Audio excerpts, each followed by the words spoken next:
بسم اللہ الرحمن الرحیم۔ اللہ اکبر اللہ اکبر اللہ اکبر، لبیک لبیک لبیک یا رسول اللہ صلی اللہ علیہ وسلم۔ الحمدللہ رب العالمین، والصلاة والسلام علی خاتم النبیین وعلی آلہ واصحابہ اجمعین۔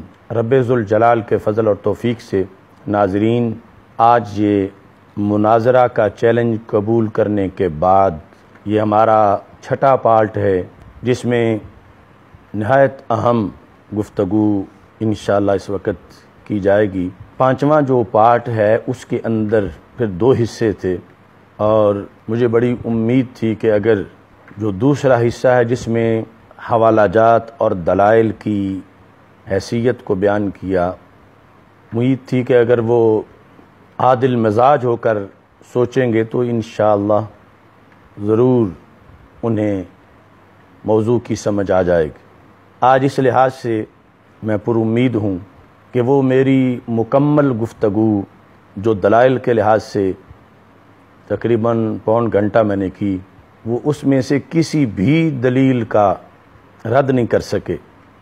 اس لیے امید ہے کہ وہ تنہا بیٹھ کر سوچیں گے، فتاوی رضویہ اگر سامنے رکھ کر اگر یہ مقام وہ ڈھونڈ لیں یا ہم سے رابطہ کر کے پوچھ لیں تو یقیناً انشاءاللہ ان کو رہنمائی ملے گی۔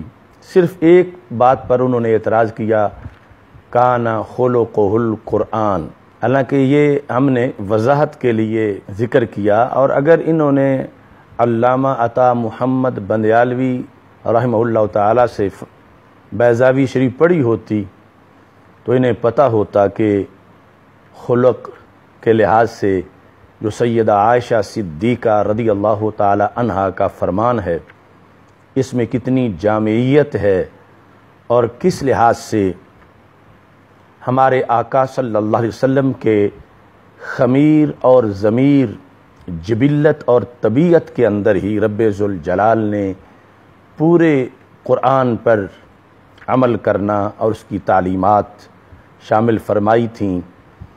بہرحال ابھی تک مسلسل ہم کوشش کر رہے ہیں کہ مناظرہ کے لحاظ سے جو غیر یقینی کی فضا دوسری طرف سے پیدا کی گئی ہے وہ ختم ہو۔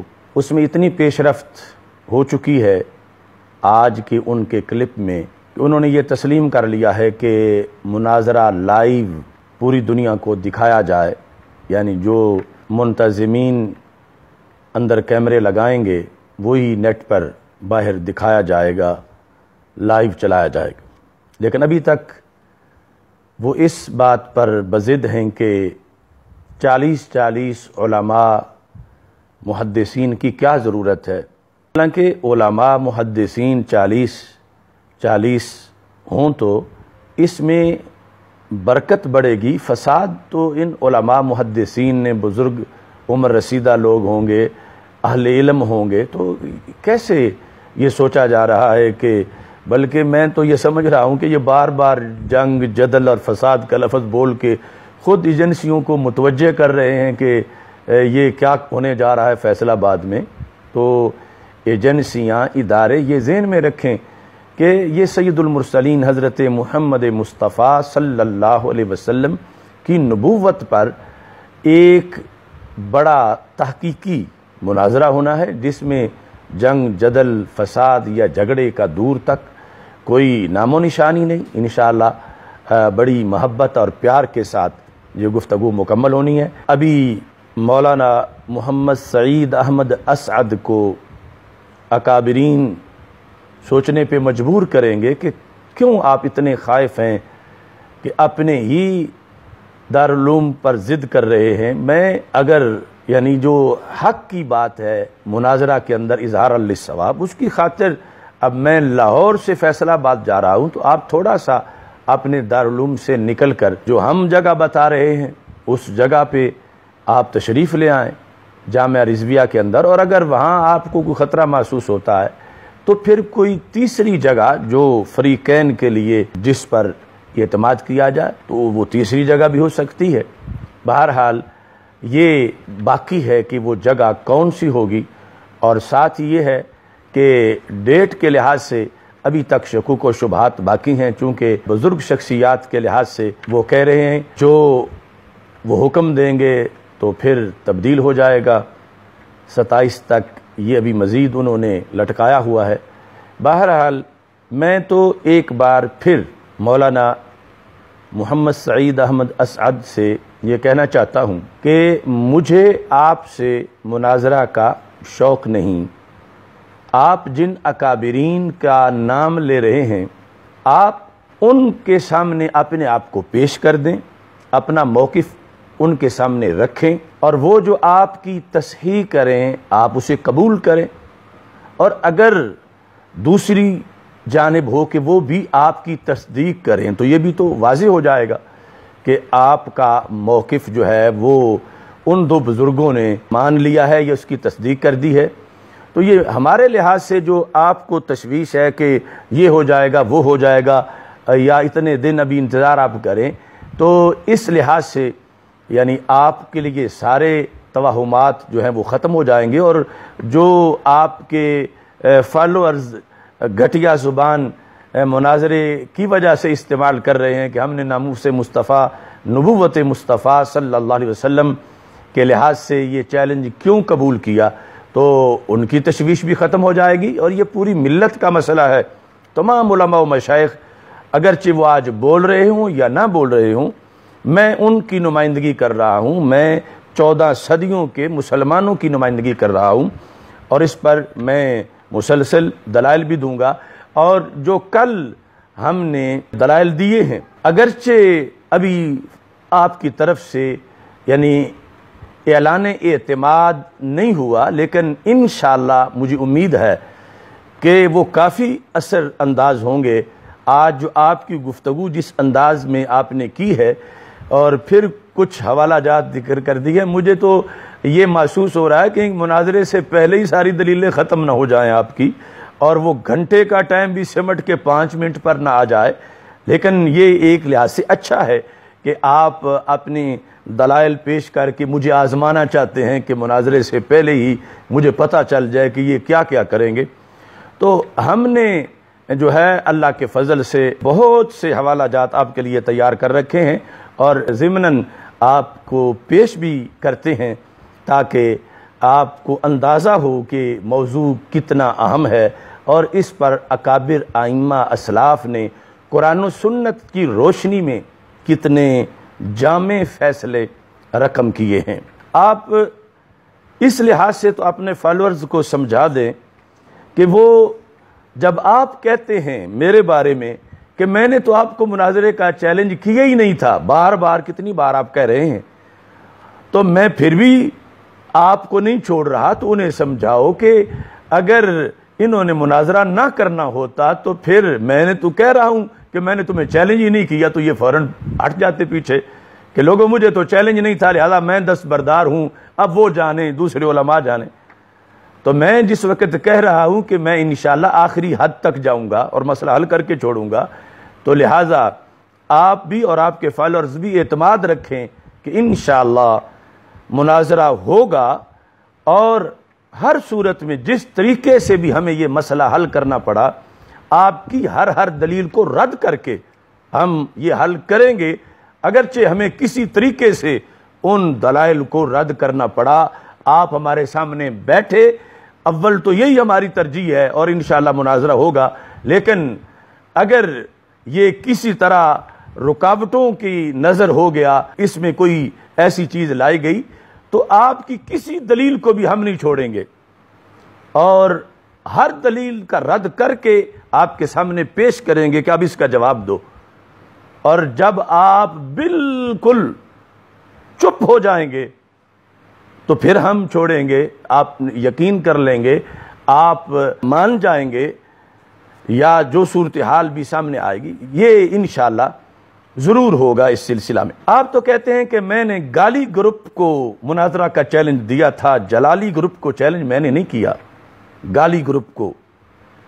تو اب ہم گالی گروپ تو نہیں بن سکتے، لیکن قرآن و سنت سے دلائل کی ڈالی تو پیش کر سکتے ہیں۔ اور آپ کا چیلنج اپنی جگہ، لیکن میرے اندر جو ایک بات سن کے یہ جذبہ پیدا ہوا کہ میں کیوں نہ مغالطے ان کے دور کروں، وہ بات یہ ہے کہ آپ نے وہاں کورس کرواتے ہوئے خاتم النبیین صلی اللہ علیہ وسلم کا معنی بیان کرتے ہوئے جیسے آپ دیگر حوالے پیش کرتے ہیں، ایسے آپ نے میری بھی ایک تحریر کا حوالہ پیش کیا۔ اب آپ گزشتہ دن اعلیٰ حضرت رحمۃ اللہ علیہ کا نام لے رہے تھے، حضرت صدر الافاضل رحمہ اللہ تعالیٰ کا نام لے رہے تھے، کتنے اور لوگوں کا آپ نام لے رہے ہیں۔ تو آپ نے اس سبق کے اندر میرا بھی نام لیا، جس طرح کہ ابھی اس کلپ میں ملاحظہ کیا جا سکتا ہے کہ یہ آپ تذکرہ کر رہے ہیں۔ یہ جلالی صاحب والی کتاب پڑھی ہے یہاں، یہ دے دے، یہ تحذیر الناس جو موضوع ہے نا، اس پر ایک سید بادشاہ تبسم بخاری، انہوں نے بڑی اچھی کتاب لکھی ہے۔ میں اس کو پڑھ کر نا میں بہت خوش ہوا ہوں اس کتاب کو پڑھ کر۔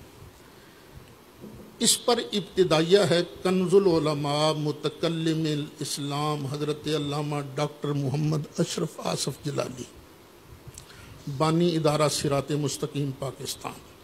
خطبہ کے بعد سید المرسلین خاتم النبیین حضرت محمد مصطفیٰ صلی اللہ علیہ وسلم کی شان ختم نبوت امت مسلمہ کا اجماعی عقیدہ ہے، اور اس پر پوری امت کا ہمیشہ سے اتفاق ہے۔ یہ عقیدہ اپنے تمام تر پہلوؤں کے لحاظ سے پورے دین کے گرد حفاظت کا ایک حصار ہے۔ ذرا بھی فرق آیا نا ختم نبوت میں تو حصار ٹوٹے گا دین کا۔ اس میں رخنہ اندازی پورے دین پر حملہ کرنے کے مترادف ہے۔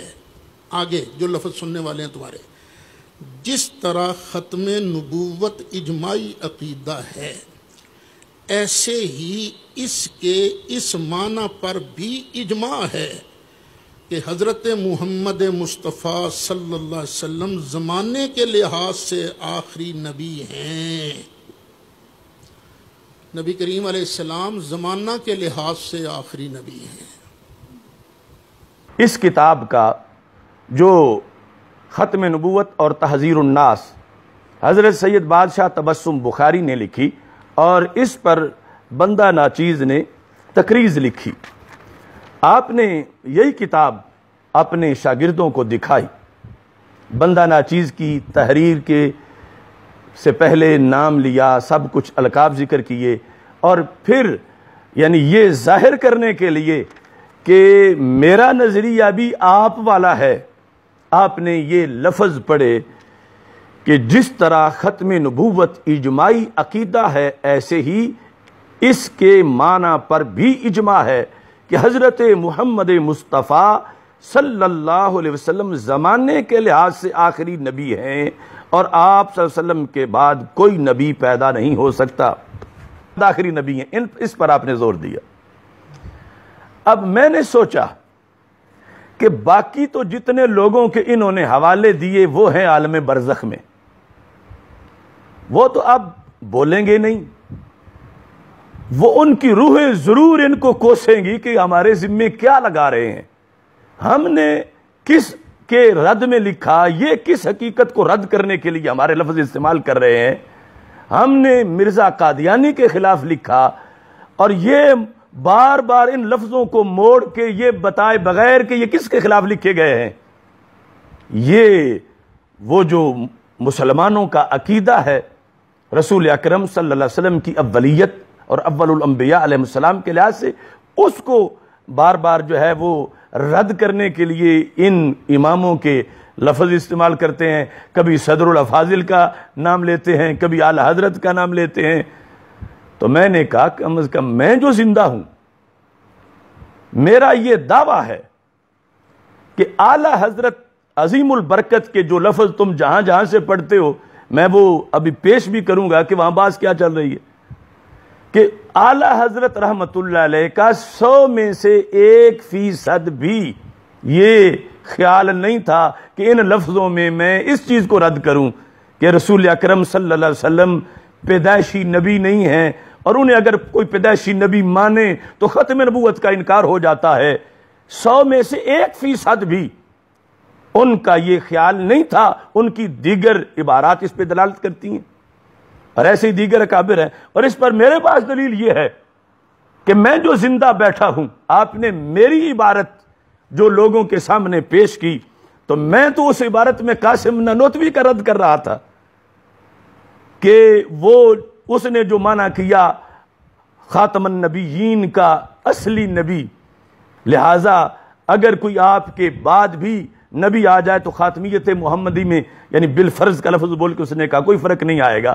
تو میں نے یہ تقریر، چونکہ پوری کتاب اس بات پہ لکھی گئی کہ یہاں مراد ہے زمانے کے لحاظ سے آخری نبی، کہ زمانے کے لحاظ سے رسول اکرم صلی اللہ علیہ وسلم زمانے کے لحاظ سے سب سے آخر میں آئے ہیں، اور اعلان نبوت سب سے آخر میں فرمایا ہے۔ آپ کے اعلان نبوت سے بعد کسی کا اعلان نہیں۔ آپ کے اعلان نبوت کے لحاظ سے آپ زمانی طور پر سب سے آخر میں رونق افروز ہوئے ہیں، اور پھر نبوت کا آپ نے اعلان کیا ہے۔ تو اس سلسلہ میں اب میں نے سمجھا کہ جب آپ نے یہ عبارت پیش کی تو میں نے کہا آج تک مجھے تو اس بات کا خیال بھی نہیں آیا کہ جس بات پر تم میری عبارت اپنی حمایت میں پیش کر رہے ہو کہ یہ میں نے کس کے رد میں لکھی اور تم نے کس کے رد میں استعمال کی۔ رسول اکرم صلی اللہ علیہ وسلم کے خاتم النبیین والا جو قطعی عقیدہ ہے، اس کی وضاحت میں ہم تو ان کا رد کر رہے تھے کہ جو آگے کوئی دروازہ مزید کھولنا چاہتے ہیں کہ سرکار دو عالم صلی اللہ علیہ وسلم سب سے آخر میں آئے ہیں نبوت کا اعلان کرنے، اور لہذا سب سے آخری نبی بھی ہیں۔ لیکن اس کا یہ مطلب نہیں، جیسے کل کی گفتگو میں ہم نے حضرت ابراہیم علیہ السلام کے اسلام کے لحاظ سے بیان کیا کہ پہلی نبوت کی نفی کر دے کوئی، یا نفی سمجھی جائے، یا خاتم النبیین کو پہلے نفی کے لیے استعمال کیا جائے۔ تاریخ میں ایسا کوئی بندہ نہیں، اور اکابر کے لیے آپ گھڑ کے ان کے نام لگا رہے ہو، لیکن جو جتنے تم نے حوالے پیش کی ان میں صرف میں زندہ ہوں، اور میں حلف اٹھا کے کہتا ہوں کہ مجھے ان لفظوں کے لکھتے وقت اور اس کے بعد آج تک خیال ہی نہیں آیا اس مطلب کا جو تم نے میری عبارت کا نکال کے میرے ذمہ لگایا ہوا۔ تو اس لیے میں نے یہ ضروری سمجھا کہ اکابر تو اب دنیا میں ہے نہیں، تو یہ اتنا ظلم کہ بندہ گھڑے ایک بات اور ذمہ اکابر کے لگا دے، تو یہ تو پورے مسلک اور مذہب کے لحاظ سے بڑی تشویش پھیلی۔ اس لیے بھی میں نے چیلنج قبول کیا آپ کا، اور اب میں آپ کو اس سلسلہ میں کچھ حوالہ جات پیش کرنا چاہتا ہوں۔ آپ نے کلاس میں اپنے کلپوں میں بار بار جو ہے یہ کہا کہ خاتم النبیین صلی اللہ علیہ وسلم کا معنی جو ہے وہ ہے آخر من نبیا۔ اس میں نے خاتم النبیین کا معنی بیان کیا تھا آخر من نبیا، جس کو سب سے آخر میں منصب نبوت عطا کیا جائے، سب سے آخر میں جنہیں نبی بنایا گیا۔ ہم اس معنی کا اس کا انکار نہیں کرتے، لیکن اس سے ہم جو تم نفی کرنا چاہتے ہو وہ نفی نہیں مانتے کہ آخر من نبیا سے آپ یہ لیں کہ پھر اول من نبیا نہیں ہے۔ یہ سوچ باطل ہے، یہ سوچ ائمہ سے بغاوت ہے، یہ سوچ غلط ہے کہ آپ خاتم النبیین کا معنی آخر من نبیا کر کے آگے اس کے ذریعے سے دھاندلی کرنا چاہیں تو ہرگز نہیں ہم کرنے دیں گے انشاءاللہ۔ یہ ایک انداز ہے اس کو بیان کرنے کا، اور اس پر بھی اعتراض نہیں، اور کل کی گفتگو میں ہم یہ بیان کر چکے ہیں کہ جس نے رسول اکرم صلی اللہ علیہ وسلم کو اول من نبیا مانا ہوا ہے، اور عطائے نبوت عالم ارواح میں بھی مانتا ہے اور تقدم نبوت کا معترف ہے، وہ بے شک یہ مانا کرے، اس میں کوئی حرج نہیں، لیکن آپ وہ ہیں کہ آخر من نبیا کہہ کر آپ پہلا انکار بھی کر رہے ہیں، اور پھر صرف انکار ہی حقیقت کا نہیں کر رہے، آپ تو ساتھ الزام بھی لگا رہے ہیں کہ قادیانیوں کو سپیس دی جا رہی ہے، اور بار بار قادیانیوں کے ایک بھونڈے سے اعتراض کا آپ ذکر بھی کر رہے ہیں۔ تو آپ کی ساری ریسرچ اس پہ فٹ ہے کہ رسول اکرم صلی اللہ علیہ وسلم آخر من نبیا تو ہیں، اول من نبیا نہیں، اور ہمارا اور پوری ملت کا، اہل سنت کا 14 صدیوں میں یہ عقیدہ ہے، آپ اول من نبیا بھی ہیں اور آخر من نبیا بھی ہیں، اور یہ دونوں باتیں ہم جس طرح آپ نے کہا نا قرآن کی آیت سے اور حدیث سے ثابت کریں، اور اس پر معنی کے تعین میں آپ بزرگوں کا حوالہ دے سکتے ہیں، تو میں اب آپ کو حوالہ دینے لگا ہوں۔ اس سلسلہ کے اندر بین ہی وہ لفظ جو آپ نے استعمال کیے بالکل وہی، حالانکہ درجنوں الفاظ ائمہ نے استعمال کیے ہیں رسول اکرم صلی اللہ علیہ وسلم کی اول الانبیاء ہونے کے لحاظ سے اور آخر الانبیاء ہونے کے لحاظ سے۔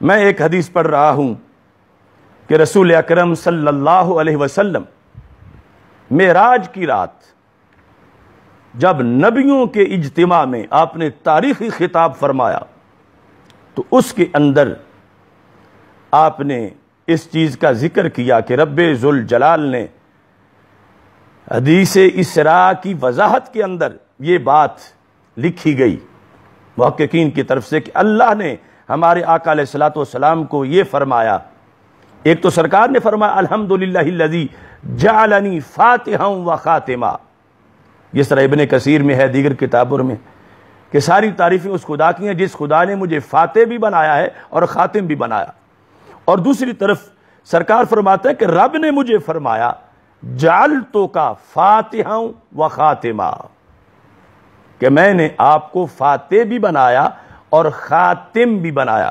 یہاں ہم خاتم بھی پڑھ سکتے ہیں فاتح کے تقابل کے لحاظ سے اس میں فاعل، ورنہ خاتم بھی پڑھ سکتے ہیں ما یختم بھی۔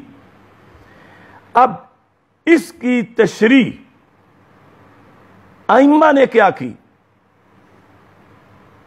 جو زمانے کے امام گزرے، ہم جیسے ہزاروں جن کی گرد راہ تک نہیں پہنچ سکتے، وہ کہتے ہیں وَجَعَلْتُكَ فَاتِحًا وَخَاتِمًا اے اول الانبیاء وآخرہم،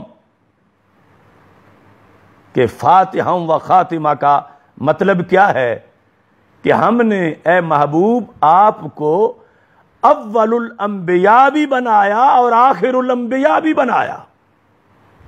تو یہ حدیث میں رسول اکرم صلی اللہ علیہ وسلم خود جو رب نے آپ کو لقب دیا اس کے اندر جعلتو کا فاتحا و خاتمہ، اس کا کیا مطلب ہے؟ اے جعلتو کا اول الانبیاء و آخرہم۔ اب آپ صرف یہ کہ اگر تم اولیت مانو گے تو پھر کیا جواب دو گے تم قادیانیوں کو، اور کیا نانوتوی کو جواب دو گے، اور لہٰذا صرف یہ مانو کہ آخر من نبیا۔ یہاں یہ بات بھی میں واضح کرنا چاہتا ہوں، چونکہ اس پر ہم ایک مستقل بحث کریں گے مناظرہ میں، کہ جو رسول اکرم صلی اللہ علیہ وسلم نے ارشاد فرمایا کنت اول الانبیاء فی الخلق وآخرہم فی البعث، اور اس کے اندر بھی جو معنی میں آپ کو مغالطہ ہے وہ دور کریں گے، کہ آپ یہ کرنا چاہتے ہیں کہ صرف خلق اول مانی جائے، نبوت نہ مانی جائے۔ حالانکہ اگر گرامر اور اصول کو دیکھیں گے تو اول الانبیاء کے لحاظ سے وہ ماننا پڑے گا اور اس پر ہم دلائل دیں گے. لیکن اس جگہ ایک دوسری حدیث سے جو معنی ہم بیان کر رہے ہیں، اس عظیم امام نے وہ معنی بیان کرنے کے بعد آگے اس کی دلیل دی کہ سرکار دو عالم صلی اللہ علیہ وسلم کس لحاظ سے اول الانبیاء ہے اور کس لحاظ سے آخر الانبیاء ہے. نہ صرف اول الانبیاء ہے، نہ صرف آخر الانبیاء ہے، اول الانبیاء بھی ہے اور آخر الانبیاء بھی ہیں. دلیل کیا ہے؟ کہتے ہیں لما مر من انہ صلی اللہ علیہ وسلم نبئ قبل خلقہم،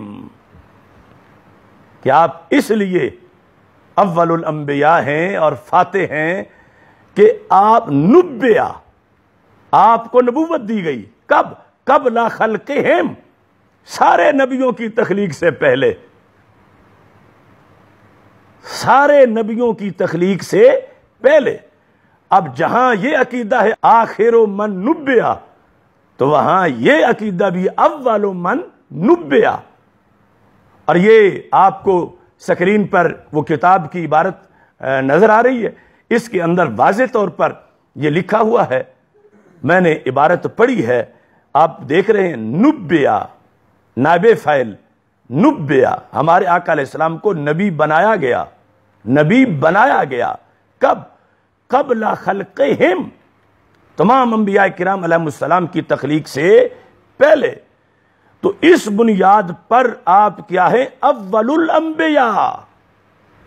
اور پھر آپ کو سارے نبی اپنی ان کی آمد ہو چکی تھی دنیا میں، اور اس کے بعد آپ کو بھیجا گیا اعلان نبوت کے لیے. تو اس بنیاد پر یہ امام کہتے ہیں، اللہ تعالیٰ فرماتا ہے کہ جعلتک فاتحا و خاتمہ، جعلتک اول الانبیاء و آخرہم. یہ ہے سنیت.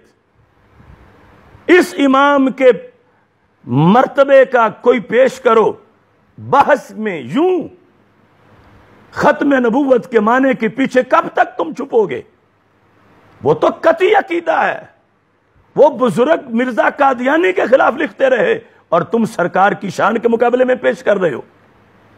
اول الانبیاء آخر الانبیاء، یہ دونوں صفتیں ہیں ہمارے آقا صلی اللہ علیہ وسلم کی.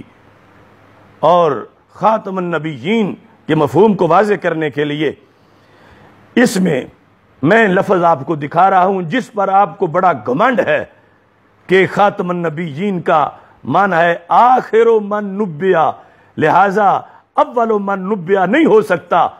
تو یہاں اول من نبئ میں دکھا رہا ہوں حدیث کی وضاحت میں، لفظ فاتح کے شرح میں. اور انہوں نے کہا کہ اس لیے کہ رسول اکرم صلی اللہ علیہ وسلم نبئ قبل خلقہم.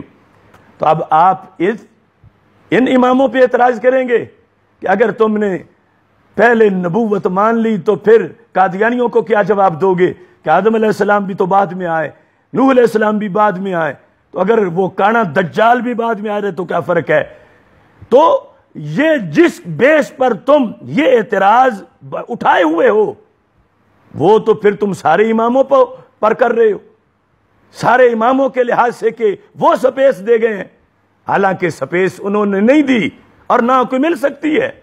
ہمارے آقا صلی اللہ علیہ وسلم اول الانبیاء ہیں، اور اس کے بعد حضرت آدم علیہ السلام، سارے انبیاء علیہ السلام وہ دنیا میں جلوہ گر ہوئے، اور اس کے بعد سرکار ان کے بعد زمانے کے لحاظ سے جلوہ گر ہوئے، لہذا ان کی دنیا میں جو اولیت ہے سرکار کی مطلقاً اولیت پر اثر انداز نہیں ہو سکتی.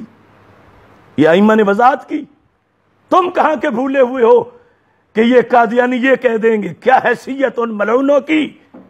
ہمارے ائمہ نے یہ، اب قرض ہے تم پر کہ اس کے اگلے جواب میں آپ نے جس امام نے یہ کہا جو فتوے روزانہ ہمیں سناتے ہو، کذاب، دجال، ملعون، جو اعلی حضرت نے قادیانیوں کے بارے میں لگائے، اور تم جو سرکار کو اول النبی مانے حالانکہ آخر النبی بھی مانتا ہے، اور تم وہ فتوے سنا رہے ہو، تو یہ تو کوئی گنجائش ہی نہیں رہی باقی آپ کے لیے. آپ کہتے ہیں آخر من نبیا کا معنی ہے تو اول من نبیا کی گنجائش ہی نہیں، لہذا اولیت کی بات ہی نہ کرو۔ ہمارے آقا علیہ السلام کی ذات تو یہ ہے، آخر الانبیاء ہیں، خاتم النبیین ہیں، آپ کے بعد کسی کی ولادت کی کوئی گنجائش باقی نہیں۔ لفظ ولادت اگر آپ پڑھ کے میری اس تحریر سے سنا دیتے تو یہ جو آپ تعویلیں کرتے پھرتے ہیں اس کی ضرورت ہی نہیں پڑنی تھی۔ لفظ ولادت اگر آپ سناتے تو یہ آپ کو آگے یہ دروازے کھولنے کی ضرورت نہیں پڑنی تھی کہ حضرت عیسیٰ علیہ السلام آئیں گے، ولادت نہیں ہوگی آپ کی۔ یہ میرے دو جملے اگر آپ قوم کو انصاف سے سنا دیتے تو ایسی آگے آپ کو الجھن ہی نہ بنتی۔ اب دیکھو یہ لفظ آپ کو نیٹ پہ بھی یہ کتاب جو ہے وہ نظر آ رہی ہے، اس میں یہ لفظ دیکھو، انہوں نے صرف میرا پہلا جملہ اس پر زور دیا کہ حضرت محمد مصطفیٰ صلی اللہ علیہ وسلم زمانے کے لحاظ سے آخری نبی ہیں اور آپ صلی اللہ علیہ وسلم کے بعد کوئی نبی پیدا نہیں ہو سکتا۔ جب آپ زمانے کے لحاظ سے رونق افروز ہوگا دنیا میں تو اب کوئی نبی پیدا نہیں ہو سکتا، تو حضرت عیسیٰ علیہ السلام کے آنے سے اعتراض ہی نہیں ہوگا کہ وہ پیدا ہو چکے ہیں پہلے، اب ان کا آنا نزول کہلائے گا، اب ان کا آنا ولادت نہیں کہلائے گا۔ تو اتنی آسان بات تھی، آپ نے خامخواہ اس کو الجھا دیا۔ وہ جواب دوسرا دیا جا سکتا ہے، مگر اس پس منظر میں جس میں تم دے رہے ہو کہ اول نہ پھر مانا جائے، اولیت ہمارے آقا علیہ السلام کی بہت بڑی شان ہے اور خصائص میں اسے لکھا ہے ائمہ نے، اور اس کا یعنی قرآن کی تفسیر کے اندر آیت کے لفظ کے معنی میں لکھا ہے علماء کرام نے، اور حدیث میں میں آپ کے سامنے لفظ پڑھ رہا ہوں۔ تو اس لیے ایک حوالہ میں یہ آپ کے سامنے پیش کر رہا ہوں اتنے بڑے امام کا۔ دوسرا حوالہ وہ یہ ہے آیت کی تفسیر کرتے ہوئے، آیت کی یہ جو کاف ضمیر ہے اس کی تفسیر کرتے ہوئے ایک چوٹی کے مفسر نے لکھا، نام سنے تو کانپ جائیں، اس کو تشریح کرتے ہوئے آگے وضاحت، یہ عبارت میں آپ کو دکھا رہا ہوں اور آپ کو سکرین پہ نظر آ رہی ہے کہ رسول اکرم صلی اللہ علیہ وسلم آئے سب سے بعد میں ہیں تو ذکر پہلے کیوں ہو رہا ہے؟ کہ آئے بعد میں ہیں تو ذکر پہلے کیوں ہے؟ کہتے ہیں لِأَنَّهُ مُقَدَّمٌ فِي النُّبُوَّةِ، لِأَنَّهُ مُقَدَّمٌ فِي النُّبُوَّةِ۔ صرف خلق کا لفظ بول کے لوگوں کو پھسلانے والوں اپنی عاقبت کو سوچو۔ لِأَنَّهُ مُقَدَّمٌ فِي النُّبُوَّةِ كما يدل علیہ قول علیہ السلام کنت نبیا وآدم بین الماء والطین۔ یہ دلیل لکھی امام نے آگے کہ جس طرح اس آیت سے ثابت ہو رہا کہ ہمارے آقا علیہ السلام کیا ہے، مقدم فی النبوت ہیں، مقدم فی الخلق تو ہے ہی لیکن مقدم فی النبوت بھی ہیں۔ اور اس حدیث سے انہوں نے جو سمجھا ہم اس سمجھ پر ہیں اللہ کے فضل سے، اور تم اس پہ ہو جس پہ ابن تیمیہ ہے۔ میں وہ دلائل دوں گا، نہیں چھوڑوں گا، ایک ایک بات کا ماخذ نکال کے ابن تیمیہ کے کونوں سے سامنے لاؤں گا۔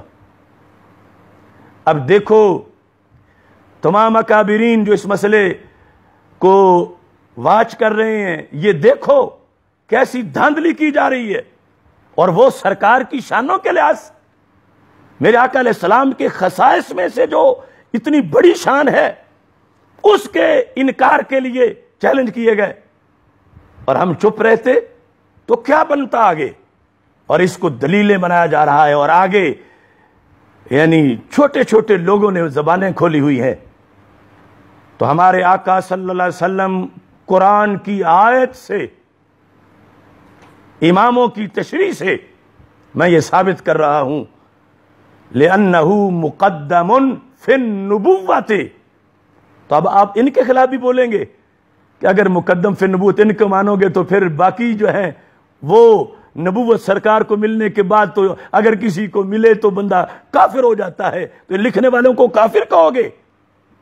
ہر کس نہیں کہہ سکتے، کیونکہ یہ سرکار کو آخری نبی مانتے ہیں، اور کافر وہ ہے جو ہمارے آقا صلی اللہ علیہ وسلم کے اعلان نبوت کے بعد کسی نبی کے پیدا ہونے کا قول کرے تو پھر کافر ہے۔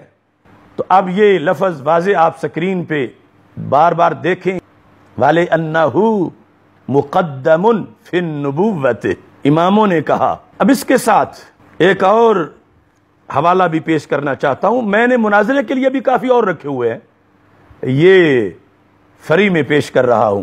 عقیدے کے بہت بڑے امام اپنی کتاب کے اندر سوال کرتے ہیں، فَإِن قُلْتَ فَلِمَ قَالَ كُنْتُ نَبِيًّا وَآدَمُ بَيْنَ الْمَاءِ وَالطِّينِ وَلَمْ يَقُلْ كُنْتُ إِنسَانًا او كُنْتُ مَوْجُودًا۔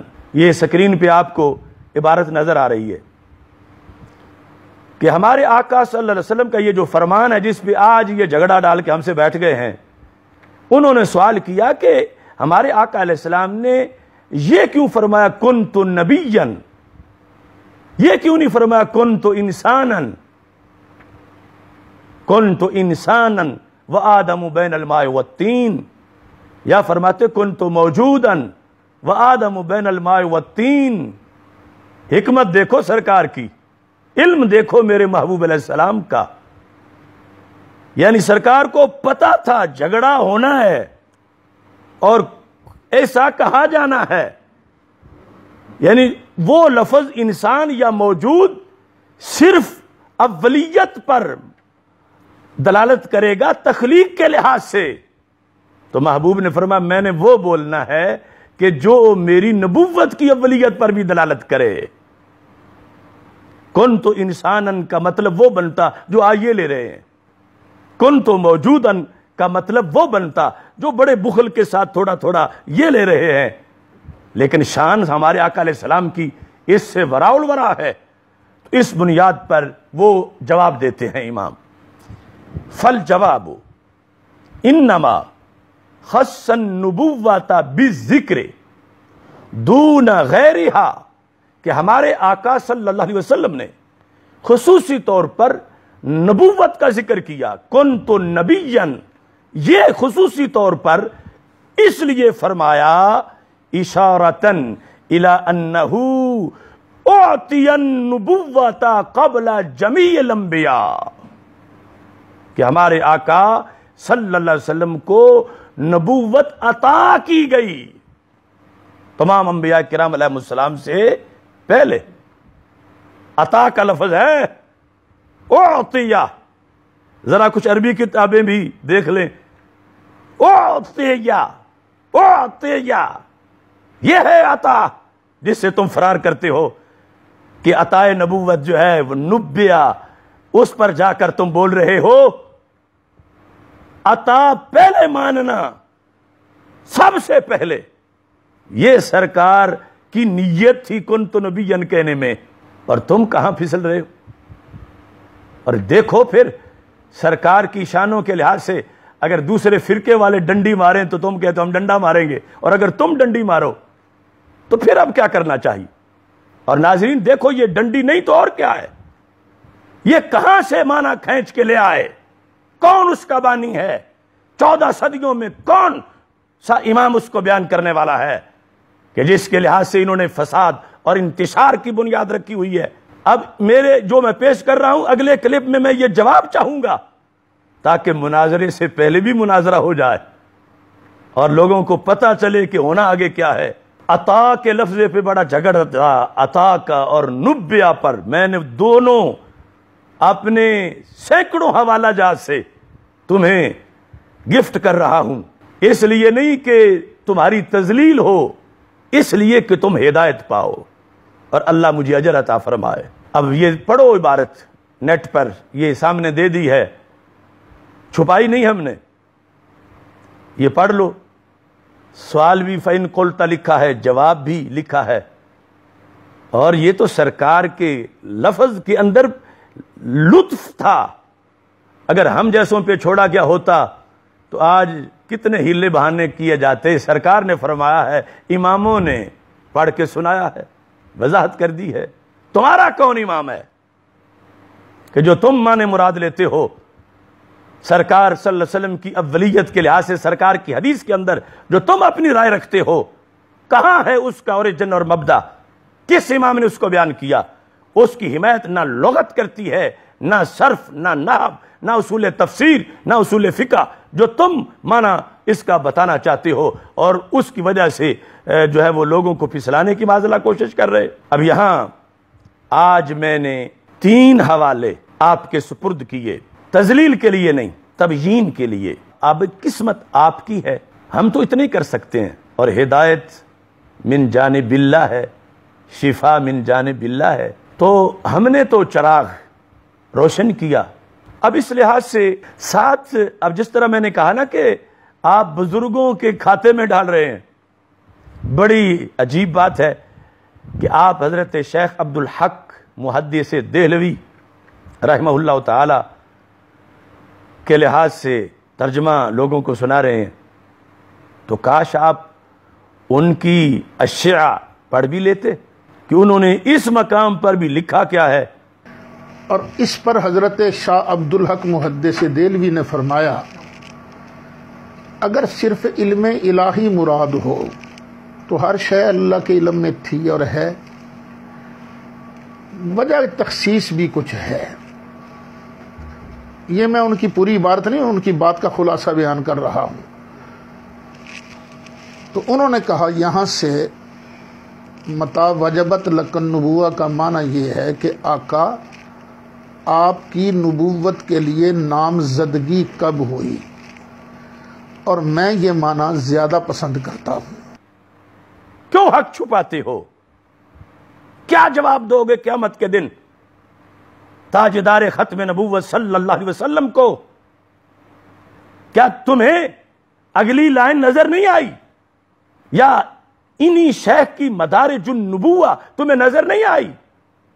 تم نے صرف اردو کا ترجمہ دیکھ کر سب کچھ یہ سمجھے ہی نہیں کہ بات کن کی کر رہے ہو, کہ ان کے لحاظ سے بات میں ذمہ داری کتنی ہونی چاہیے. اب سنو, یہ اشیاء کے اندر سے, اشیاءۃ اللمعات سے جو تم نے حوالہ پیش کیا, ہم نے بچپن میں یہ فارسی میں پڑھی تھی, اور یہ ہمارے دیکھ سکتے ہو بچپن کے سارے حوالہ جات لگائے ہوئے ہیں. اس میں ترجمہ یا رسول اللہ صلی اللہ علیہ وسلم متا وجبت لکن نبوہ, شیخ ترجمہ کرتے ہیں کہ ثابت شد مرترا نبوت. یہ ترجمہ تم نے کیوں نہیں سنایا لوگوں کو؟ کہ ثابت شد, ثابت شد کہ کب ثابت ہوئی سرکار دو عالم صلی اللہ علیہ وسلم کے لیے نبوت, کب ثابت ہوئی. اور پھر آگے انہوں نے چونکہ ثابت کہہ چکے تھے تو پھر اس کی وضاحت دوسرے لفظ سے بھی کی, و در کدام وقت بدان نام زد گشتی, اور کس وقت تم اس کے لیے نامزد ہوئے. اب جو پہلے نمبر پہ انہوں نے ذکر کیا وہ تمہیں کیوں نہیں پسند آیا؟ کہتے ہو کہ مجھے نامزد والا ترجمہ پسند آیا, تو اس سے پہلے جو لکھا انہوں نے وہ کیوں نہیں پسند آیا؟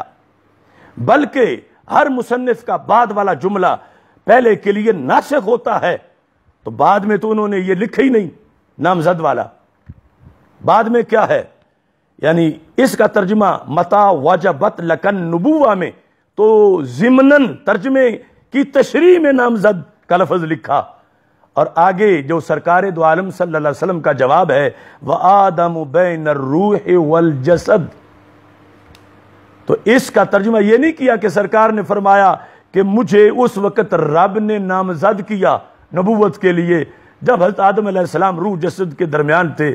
شیخ نے یہ ترجمہ نہیں کیا, یہ دیکھ لو سکرین پہ نظر آ رہا ہے.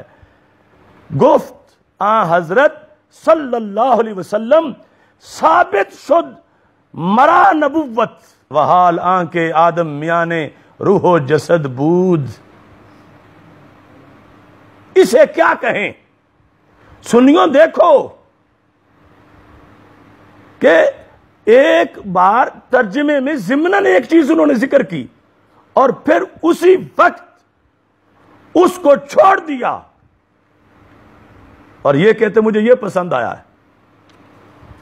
اور نامزد ہونے کے لحاظ سے یہ بات انہوں نے اپنے اسٹوڈنٹس کو پڑھاتے ہوئے بتائی کہ جس طرح یہ جو سپریم کورٹ کا جج ہے یہ اگلا جج ابھی تھا تو اسے نامزد کر دیا گیا، اس لحاظ سے سرکار کی نبوت کو یہ نامزد مان رہے ہیں. شیخ جو ہے انہوں نے ضمناً جو لکھا اس کا یہ مطلب بھی نہیں. اب دیکھو یہ جسٹس کھوسا ہے نا، چیف جسٹس، اس سے پہلے تھا ثاقب نثار. ثاقب نثار کے ہوتے ہی اس کو بھی لوگ چیف جسٹس کہہ دیتے تھے. جی چیف صاحب آ رہے ہیں، کیوں بھی ہونے والے ہیں چیف. رحیل شریف ابھی تھا، جنرل باجوہ کی سلیکشن ہو گئی جب تو چیف صاحب آ رہے ہیں، لوگ کہنے شروع کر دیتے تھے. تو نامینیشن پر بھی لفظ بولا جاتا ہے. اب یہ ایک جج ابھی سروس پہ ہے اور دوسرے کو اگر نامزد کر دیا جائے تو کیا اس کے پاس کوئی اختیار بھی ہوتا ہے کام کرنے کا؟ کوئی اختیار نہیں. ابھی تو وہ سیٹ پہ آئے گا، چارج سنبھالے گا، پھر جا کر اس کو حقیقی معنی ملے گا اس چیز کا کہ اسے جج بنا دیا گیا ہے. اس سے پہلے اگر ہو بھی تو وہ مجاز ہوتا ہے، وہ حقیقت نہیں ہوتی. اور یہاں حضرت شیخ کے کھاتے میں اس طرح یہ ڈالنا اور مثالیں ساتھ اپنی دینا کہ سرکار صلی اللہ علیہ وسلم صرف نامزد ہوئے تھے اور ویسے جا کر 40 سال کے بعد نبوت ملی. تو شیخ سے تو پوچھو کہ وہ لکھتے کیا ہیں. آپ نے اسی صفحے پر یہ لکھا بڑی تشریحات کے بعد، وَبَعْضِ از عرفا گفتہ اند کہ روح شریف وے صلی اللہ علیہ وآلہ وسلم نبی بود در عالم ارواح. نبی بود، لفظ نبی بول رہے ہیں، نبی بود. اب ان سے ذرا پوچھو نا کہ رجل دکھائیں تو پھر نبی بولیں، بشر دکھائیں تو پھر نبی بولیں، وحی دکھائیں تو پھر نبی بولیں. نبی بود، نبی تھے در عالم ارواح کے تربیت ارواح می کرد، چنا کے دری عالم با جسد شریف مربی اجساد بود. صرف نامزدگی نہیں، سرکار تو مربی تھے اس وقت. کس کے؟ عالم ارواح میں نبیوں کی روحوں کے مربی تھے، جس طرح کہ عالم اجساد میں جسموں کے مربی بنے. یہ کیوں نہیں تم نے پڑھ کے سنایا؟ کیا حق نہیں تھا؟ شیخ کا نام استعمال کر کے لوگوں کو زہر دینا چاہتے ہو؟ نامزدگی کا لفظ اگر بولنا تھا تو پھر یہ شیخ کی وضاحت بھی بتانی تھی. کیوں چھپایا تم نے حق کو؟ بچونگڑوں کے نشانیاں لگائے ہوئے اردو کے ترجمے دیکھ دیکھ کے باتیں کر رہے ہو. یہ سوچ ہی نہیں رہی کہ بات کس ذات کی ہے. ادب گاہے زیر آسماں از عرش نازک تر، نفس گم کردہ می آید صدیق و عمر اینجا. اور تم نے مذاق سمجھا ہوا ہے، میں یہ کہتا ہوں، میں یہ کہتا ہوں. یہ جو نبی کی بار بار تعریف کرتے ہو، اس پر بھی میں مناظرہ کروں گا اور مواخذہ کروں گا کہ یہ کس لحاظ سے ہے اور کتنی ہے اور اصل کیا ہے اور اس کے تقاضے کیا ہیں. اب یہی شیخ ہیں جن کی کتاب یہ مدارج النبوہ ہے، لیکن ہے فارسی میں. ویسے تو اردو بھی مل جاتی ہے، مگر علماء اب مترجم کے تو محتاج نہیں، ہو سکتا ہے اس نے غلط لکھ دیا ہو. تو مناظرہ کے لیے تو اصل ڈاکومنٹس چاہیے. تو اس کی دوسری جلد کے اندر صفحہ نمبر 3 ہے، اس میں آپ لکھتے ہیں یہی، یعنی ایک ہے آپ کا نبی ہونا، اس کو لکھنا، کتابت. ایک ہے اس لحاظ سے ہونا کہ اس کا چرچا مخلوقات کے اندر، صرف اتنی تخصیص نہیں جو تم نے کہا، تھوڑی سی تخصیص بھی ہونی چاہیے. یہ ذکر کرتے کرتے ترقی مضمون کی بیان کرتے کرتے کہتے ہیں بلکہ می گوین کہ روح آن حضرت صلی اللہ علیہ وسلم در آن عالم مربی ارواح انبیاء علیہ السلام و مفید علوم الہیہ بود، کہ آپ کی روح مبارک جس کی تم بمشکل نامزدگی مانتے ہو نبوت کی، آپ کی روح تو نبیوں رسولوں کے لیے عالم ارواح میں بھی ان کو ٹریننگ دینے کا کام کر رہی تھی، ان کی ارواح کے لیے. وہ مفید افادہ سے ہے فیض دینا، اور فیض دے رہی تھی علوم الہیہ کا. اب تمہارا کیا بنے گا؟ تم تو 40 سال تک سرکار کا کوئی علم ماننے کو تیار ہی نہیں، اور میرے آقا علیہ السلام تو عالم ارواح میں بھی علوم الہیہ نبیوں کو پڑھا رہے تھے. مختصر کرتا ہوں کہ چون مخلوق شد نور آن حضرت صلی اللہ علیہ وسلم، جب پیدا ہوا ہمارے آقا صلی اللہ علیہ وسلم کا نور، و بیرون آمد از وے انوار انبیاء علیہ السلام، اور اسی نور سے جب انبیاء علیہ السلام کے نور ان کا ظہور ہوا عالم ارواح کے اندر. ہمارے آقا صلی اللہ علیہ وسلم کے نور کی تجلیات جو ہیں، بعض حدیثوں میں نور کا جو پسینہ ہے، اس سے پھر آگے انبیاء علیہ السلام کی ارواح جو ہیں وہ پیدا ہوئیں. امر کرد اورا پروردگار تعالی کے نظر کند بجانب انوار ایشاں. امر کرد، رب نے حکم دیا کہ میرے محبوب صلی اللہ علیہ وسلم ذرا یہ جو آپ کے نور سے بنے ہیں ان پر نظر تو کرو، نظر کند، نظر فرماؤ ان پر، جو آپ کے فیض سے یہ ہیں ان پہ نظر کرو. پس نظر کرد آن حضرت صلی اللہ علیہ وسلم. اب یہ نامزدگی کی بات نہیں، نامزدگی کی بات نہیں، یہ سب کچھ نظر کرنا، فیض دینا، اور مزید آگے جو آ رہا ہے کس کو مجال ہے کہ وہاں جا کے اپنے فیصلے نافذ کرے. نظر کرد آن حضرت صلی اللہ علیہ وسلم، جب آپ نے نظر فرمائی نا، وہ پوشید انوار ایشاں را، اور اتنا نور تھا کہ ان سب کے نور چھپ گئے ہمارے آقا صلی اللہ علیہ وسلم کے نظر کرنے سے، پوشیدہ ہو گئے. گفتن، اب وہ بولے، اے پروردگار مائی کیست، یہ کون سی ذات ہے کہ ہمارے نور پر غالب آ گیا ہے ان کی ایک نظر کا نور، کہ پوشید نور وے انوار ما، ان کے نور نے ہمارے انوار کو ڈھانپ لیا ہے. گفت اللہ تعالی این نور محمد بن عبداللہ صلی اللہ علیہ وسلم، کہ یہ حضرت محمد بن عبداللہ رضی اللہ تعالی عنہ و صلی اللہ علیہ وسلم، کہ یہ سرکار کا نور ہے، رسول اکرم محمد عربی صلی اللہ علیہ وسلم کا نور ہے، جو فرزند ہیں سیدنا عبداللہ رضی اللہ تعالی عنہ کے.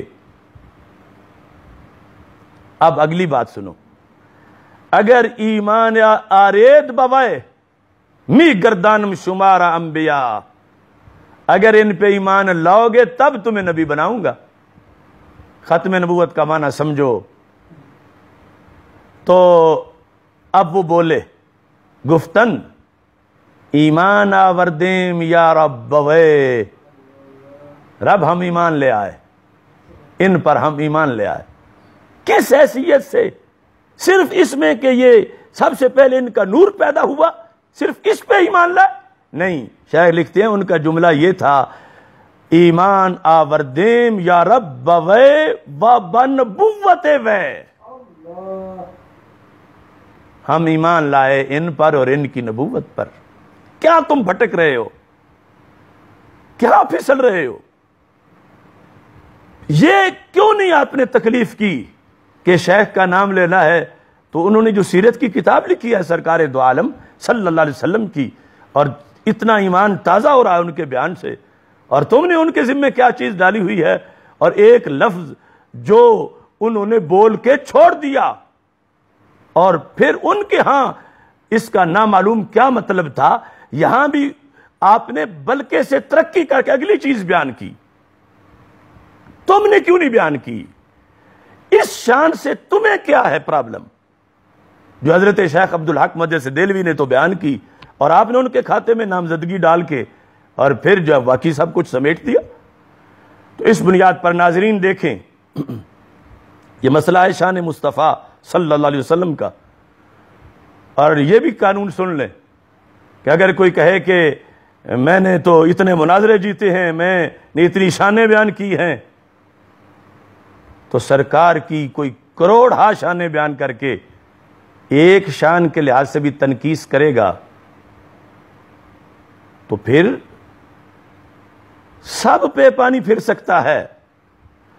اگر اس کو بیان کرنے میں اگر ہلکا پن آئے گا، جس طرح اب یہ لکھنے میں لکھتے لکھتے پتہ نہیں آگے کیا کیا لکھ جاتے ہیں جو زبان بیان نہیں کر سکتی، صرف اس لیے کہ یہ کوئی اصول دین کا مسئلہ ہے۔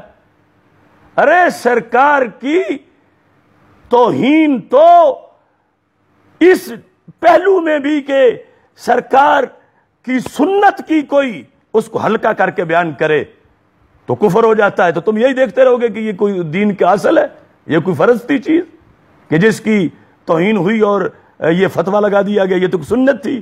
تو ائمہ نے کہا سرکار کی سنت کی بے ادبی کرنے سے بھی کفر ہو جاتا ہے، اور یہ رستہ ہے جس سے آگے جا کے بے ادبی ہو جاتی ہے۔ تو لہٰذا ہماری احتیاط سے کوئی غلط فائدہ نہ اٹھائیں، ہم آپ کی بہتری کے لیے کر رہے ہیں۔ اس رستے پہ مت پڑو، آگے بڑی ہلاکتیں ہیں، آگے بڑے خطرات ہیں، آگے شیطان نے بہت سے گڑھے کھودے ہوئے ہیں۔ اس بنیاد پر وہ کہو جو اکابر نے کہا، جو ہم سے 1000 درجہ بلند بھی تھے پھر بھی محتاط ہو کے انہوں نے گفتگو کی، چونکہ مقام مصطفیٰ صلی اللہ علیہ وسلم ہے۔ اب اس کے اندر یہ بات بھی میں تھوڑی سی دکھا دوں کہ جو آج آپ نے فتاوی رضویہ شریف کی عبارت پڑھی، مگر صفحہ نہیں آپ نے دکھایا، صفحہ آپ نے نہیں دکھایا کہ نہ انہیں صفحہ ملے، نہ انہیں پتہ چلے کہ یہ بات کس کے خلاف ہو رہی تھی۔ اس سے آپ نے عبارت پڑھی۔ تاڑنے والے بھی قیامت کی نظر رکھتے ہیں، یہ ہم نے لسٹیں پہلے بنائی ہوئی ہیں، یہ حوالہ جات کی، یہ ساری کی ساری۔ تو یہاں پر یہ جو اعلی حضرت فاضل بریلوی رحمت اللہ علیہ کے جو جملے پڑھ پڑھ کے تم نے سنائے اور ساتھ یہ کہا کہ توجہ کرنا، غور سے دیکھنا، تو ہم نے تو بار بار پڑھا ہوا ہے کہ یہ کس کے خلاف ہے، کس مطلب کے لیے ہے، منشا کیا ہے۔ خدا کی قسم اٹھا کے کہہ سکتا ہوں، کیونکہ مجھ پہ یہ بیتی ہے نا کہ تم نے میری عبارت اس مفہوم میں پیش کی جہاں میں نے کبھی سوچا ہی نہیں تھا۔ تو یہ مصنفین جو ہیں وہ تو پہلے لکھ بھی چکے ہیں، اس سلسلہ کے اندر پہلے تذکرہ کیا، بات کو مکمل طور پر بیان کیا، تو آج آپ آ کے اس کو بیان کرتے ہوئے پھر کیوں نہیں آپ نے ذکر کیا کہ مرزا قادیانی کا رد کرتے ہوئے حالت یہ کہہ رہے ہیں۔ یہ ہے السو والعقاب، رسالہ مرزا قادیانی کے بارے میں، جھوٹے مسیح پر وبال اور عذاب۔ اس کے اندر فتاوی رضویہ شریف کی 15ویں جلد میں 578 صفحے پر یہ عبارت ہے جو آپ نے پڑھی، اور یہ اعلی حضرت فاضل بریلوی رحمۃ اللہ علیہ مرزا کے کفر بیان کر رہے ہیں اس میں، کفر اول مرزا کا، کفر دوم، کفر سوم، کفر چہارم، 577 پر کفر چہارم ہے، اس کا نہیں کہ جو سرکار کو اول الانبیاء مانے، اس کا نہیں، مرزا کا کہ جو سرکار کی ختم نبوت کے بعد، سرکار کے آنے کے بعد جس نے دعویٰ کیا۔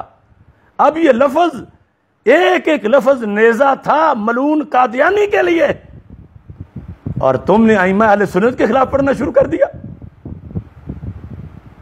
اب وہ امام جن کا میں نے نام لیا، جنہوں نے مانا ہے کہ ہمارے آقا علیہ الصلوۃ والسلام اول الانبیاء ہیں، سارے نبیوں سے پہلے آپ کی نبوت ثابت ہوئی اور آپ نبی تھے، اور نبیہ کے لفظ بولے، اوتیا کے لفظ بولے، اور پھر سرکار کو آخر الانبیاء بھی انہوں نے مانا ہوا ہے، تو تمہارے یہ لفظ سارے ان اماموں کے خلاف دجال کذاب کے تم موڑ کدھر لگا رہے ہو؟ ہم نے تو آیات کے اندر جو خوارج اور روافض کا انہوں نے رخ موڑ موڑ کے کیے ہوئے تھے حملے، ہم نے تو ان کی وارداتیں نہیں چلنے دیں، آپ کی کیسے چلنے دیں گے؟ قرآن و سنت تو قرآن و سنت ہے، ہم نے وہاں سے بتایا کہ یہ اس کا یہ مطلب نہیں جو تم موڑ کے بتا رہے ہو، اور تم ہم سے فتاوی رضویہ میں دغا کر جاؤ اور ہمیں دھوکہ دے جاؤ، یہ کیسے ہو سکتا ہے؟ لہذا نسلوں کو بتاؤ کہ ہمارے آقا صلی اللہ علیہ وسلم کا خاتم النبیین ہونا، اس سے قادیانیت کا کوئی دروازہ نہیں کھلتا کہ سرکار کو اول الانبیاء بھی مانا جائے اور رسول اکرم صلی اللہ علیہ وسلم کی نبوت کی عطا پہلے سے مانگنی جائے، اور سرکار کو نبیہ کے الفاظ پہلے بھی مانے جائیں، اگر آخر بھی مانے جائیں، تو اس سے کوئی مجال ہے کسی قادیانی کی کہ دم مارے؟ ہمارے پاس لفظ لفظ قرآن کا ان کے رد کے لیے موجود ہے۔ پھر میں کہوں گا کسی آنے والے طوفان کا ڈراوا دے کر، نہ خدا نے، خدا نے نہیں، نہ خدا نے ہمیں ساحل پہ ڈبونا چاہا کہ چونکہ قادیانی یہ کہہ دیں گے لہذا تم یہیں لیٹ جاؤ، یہیں سرکار کی شان بیان کرنا چھوڑ دو، یہیں اپنے اکابر کو چھوڑ دو۔ نہیں نہیں، ہرگز ایسا نہیں ہوگا۔ تو اس بنیاد پر یہ عبارت جو تم نے پڑھی سچی ہے، سچی ہے، میرے امام کے پروئے ہوئے موتی ہیں، مگر تمہارے مطلب کا اس میں 1% بھی کوئی لفظ نہیں ہے۔ یہ لکھے ہیں اس امام نے جو میرے نبی علیہ السلام کو اول الانبیاء بھی مانتے ہیں، اور سرکار کی حدیث کنت نبیم و آدم بین الماء والطین یا آدم بین الروح والجسد، اس کو اس کے معنی حقیقی پہ مانتے ہیں، کہ جہاں تم نے لفظ حقیقی کی بھی اپنی طرف سے دھاندلی کرنے کی کوشش کی کہ تمہارے تو جملے آپس میں مل ہی نہیں رہے، حقیقت کے مقابلے میں مجاز ہوتا ہے، اور تم حقیقت کے مقابلے میں شرعی نبوت لائے ہوئے ہو۔ یہ سوچو تو زیر تقابل کیا کر رہے ہو؟ اور بات لفظ نبی کے حقیقی معنی کی ہے ہی نہیں، بات کنت نبیا وآدم بین الروح والجسد، حدیث پوری جو ہے اس کے حقیقی معنی کی ہے۔ یا نبی کے لفظ کے معنی گننے کی ضرورت نہیں، اور پھر تم اور تمہارا بیٹا یہ کہو کہ اس سے چرچا شان مراد ہے، اور وہ حاصل تھا، بڑا احسان تم کر رہے ہو۔ یہ نہیں، ثبوت نبوت، عطائے نبوت، انعقاد نبوت، نبیہ، یہ ماننا پڑے گا، اور ازلیت نبوت مصطفیٰ صلی اللہ علیہ وسلم یہ ماننی پڑے گی۔ لہذا سوچ سمجھ کے حوالہ کوئی دو، جو تمہارے خلاف ہے۔ میں اسی فتاوی رضویہ سے تمہاری تعویلوں کی دھجیاں اڑا سکتا ہوں، ایک ایک بات کے خلاف، جس طرح کہ کل میں نے پیش کیا، قیامت تک تم اس کا جواب نہیں دے سکتے۔ چونکہ میرے امام نے ضرب ہی ایسی لگائی ہے، یہ رضا کے نیزے کی مار ہے، آگے خالی جگہ پر کر لینا۔ تو اس لحاظ سے یہ مضمون اعلی حضرت فاضل بریلوی کا، اور اس میں فردہ کے لحاظ سے آپ نے اعلی حضرت کو کیا سمجھنا ہے، پہلے حضور تاج الشریعہ کو تو سمجھ لو۔ فردہ کا میں نے حوالہ دیا، پھر ریکویسٹ بھی کی آپ سے کہ کہیں سے منگوا لیں، اور عربی نہیں تو اردو ترجمہ ہی کہیں سے دیکھ لیں۔ یہ ہے حضور تاج الشریعہ مفتی محمد اختر رضا خان قادری قدس سر العزیز، یہ ہے آباؤنا فجئنا بمثلہم۔ تو اس میں یہ لفظ ہائی لائٹ کیے ہوئے ہیں، آپ کو یہ نظر آ رہے ہیں سکرین پر، کہتے ہیں لا مانع من ان یکون کل الرؤیا لہ صلی اللہ علیہ وسلم وحیا، کہ اعلان نبوت سے پہلے کے جو سرکار کے خواب ہیں ان کو وحی ماننے میں بھی کوئی معنی نہیں۔ ولو کان قبل اعلان نبوت ہی، اب میں آپ کو ذرا کہہ رہا ہوں دھیان سے، یہ نیٹ پہ دیکھو لفظ، میں اعلان نبوت کہتا ہوں تو تمہیں بسوڑی پڑ جاتی ہے۔ ولو کان قبل اعلان نبوت ہی، اگرچہ میرے آقا صلی اللہ علیہ وسلم کے وہ خواب اعلان نبوت سے، اعلان نبوت سے، اعلان یعلن اعلانا، اعلان نبوت سے پہلے بھی ہوں، کیوں کوئی معنی نہیں؟ کہتے ہیں فَإِنَّهُ لَا مَانِعَ مِنْ أَنْ يَكُونَ صلی اللہ علیہ وسلم نبیًا من قبل، جب 40 سال اعلان نبوت سے پہلے سرکار کے نبی ہونے میں کوئی معنی نہیں، تو سرکار کے خواب کے وحی ہونے میں کیا معنی ہو سکتا ہے؟ کیفا، انہوں نے تو یہ اس انداز میں کہا کیسے ہو سکتا ہے کہ کوئی انکار کرے، یعنی یہ حالات آج آ گئے ہیں کہ جس پر انہیں تعجب تھا کہ دوسرے فرقے کا کوئی موذی کیسے انکار کرے، تو یہاں تو سامنے اپنے ہی آ گئے۔ دیکھا جو تیر کھا کے کمین گاہ کی طرف، اپنے ہی دوستوں سے ملاقات ہو گئی۔ کیف وقد صح انہ صلی اللہ علیہ وسلم قال کنت نبیا وان آدم لمنجدل فی طینہ وفی لفظ کنت نبیا وآدم بین الروح والجسد۔ اس سے استدلال کیا ہے حضور تاج الشریعہ نے۔ یہ ہے ہمارا استدلال، یہ ہے ہمارے آبا کا استدلال، یہ اہل سنت کی ائمہ کا استدلال۔ تم کہاں پھر رہے ہو؟ تو کم از کم یہ کتاب ہی آپ پڑھ لیتے تو یہاں سے ہی آپ کی گاڑی کا کانٹا جو ہے وہ بدل جاتا اور بات جو ہے وہ صحیح ہو جاتی۔ کہتے ہیں وَتُؤَيِّدَ مَعْنَى الْحَدِيثِ بِقَوْلِهِ تَعَالَى وَإِذْ أَخَذَ اللَّهُ مِيثَاقَ النَّبِيِّينَ، سب سے پہلے جو آپ کا مطالبہ ہے کہ قرآن سے یہ بیان کرو، تو حضور تاج الشریعہ نے کہا یہ معنی جو حدیث کا ہے یہ قرآن سے بیان کیا جا رہا ہے، اس کو تائید حاصل ہے قرآن کی۔ اور ساتھ اس کے کہتے ہیں وَقَدْ تَقَدَّمَ تَقْرِيرُ مَعْنَى الْآيَةِ وَدَلَالَتُهَا عَلَى تَقَدُّمِ نُبُوَّتِهِ صلی اللہ علیہ وسلم، کہ یہاں سرکار کی نبوت کے تقدم، تاخر تو ہے ہی دنیا کے لحاظ سے، آخر الانبیاء ہونا، تقدم جو ہے وہ ثابت ہے، اس پر اس کی دلالت ہے۔ کہاں؟ فی کلام الامام احمد رضا قدس سرہ فی رسالتہ تجلی الیقین، کہا کہ اگر پورا پڑھنا ہے کہ سرکار کی نبوت سب سے پہلے ہے، مقدم ہے، تو پھر اعلیٰ حضرت کی یہ کتاب پڑھ لیں تجلی الیقین۔ اور اعلیٰ حضرت نے کہا مزید سمجھنا ہے تو پھر فتاوی سبکی پڑھ لیں۔ اب انہوں نے تو کوئی کسر نہیں چھوڑی اور آپ نے پھر بھی اپنی بات نہیں چھوڑی۔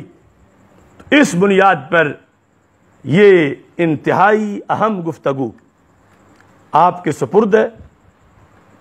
اللہ تعالیٰ اسے سمجھنے کی آپ کو اور آپ سے منسلک لوگوں کو اور اس بیماری والوں کو اللہ ہدایت عطا فرمائے، سمجھنے کی توفیق عطا فرمائے۔ مناظرہ انشاءاللہ ہوگا، اور اس کے لحاظ سے انشاءاللہ ہم آپ کو تیار کریں گے کہ آپ ذرا اپنے دارالعلوم سے باہر نکل کے فیصل آباد کے اندر کسی دوسری جگہ پر جو جامعہ امینیہ، وہاں تو آپ نے پہلے یہ مسئلہ کافی بیان کر دیا ہے، کسی دوسری جگہ کو بھی فیض یاب کریں، تو انشاءاللہ اس جگہ مناظرہ ہوگا اور بھرپور ہوگا، بشرطے کہ آپ کی اگر کوئی دلیل بچ گئی تو انشاءاللہ پھر ہوگا، اور اگر دلیل ہی نہ بچی تو پھر ہونا کیا ہے۔ اللہ تعالی ہمیں ناموس مصطفیٰ، شان مصطفیٰ صلی اللہ علیہ وسلم پر پہرا دینے کی توفیق عطا فرمائے۔ وآخر دعوایا ان الحمد للہ رب العالمین۔